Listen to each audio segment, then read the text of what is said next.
I just got out of a client session and we were talking about OCD, and I wanted to kind of expand on that here because all the work that I've done with people that have OCD tendencies is you probably didn't have a whole lot of control in childhood. Like, it was a very chaotic environment, and sometimes that will rewire our neural networking, and we'll use it as a controlling mechanism because we can control self when we can't control our outer environment. So a lot of times it's spawned from trauma, PTSD, because you didn't get the things that you needed in childhood. Like, abandonment wounds don't always come from like your parents not being there. It's your emotional, physical, spiritual, mental needs not being met. What I was explaining is sometimes we will give birth to a consciousness within us that is a protector, a guardian, if you will.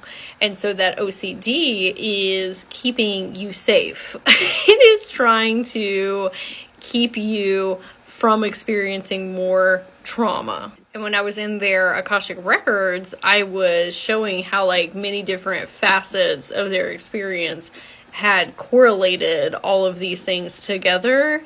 And the OCD was actually trying to keep the inner children safe, because sometimes there's a consciousness gap in between the inner children and who we are now.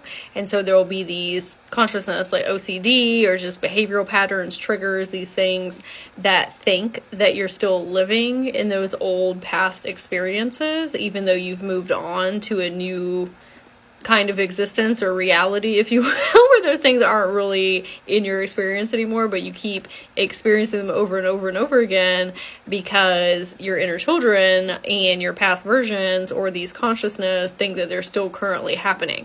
And so we have to explain to them like, hey, I love you. Thank you so much for keeping me safe. We just need to shift the dynamics of our relationship. I'm not trying to get rid of you. I know that we, want to get rid of our behavioral patterns and triggers and these consciousness. But sometimes we just need to help them shift into a more productive relationship, a more loving relationship. So I wanted to share that in case that was your first time hearing how those things are interwoven and interconnected with one another. Because I used to have a form of OCD too. I had an eating disorder. And ultimately it was trying to keep me safe because I experienced a lot of PTSD and trauma in childhood and, what have you, all the things I said earlier. So let me know in the comments if this explanation helped or if this was like a new correlation for you as well.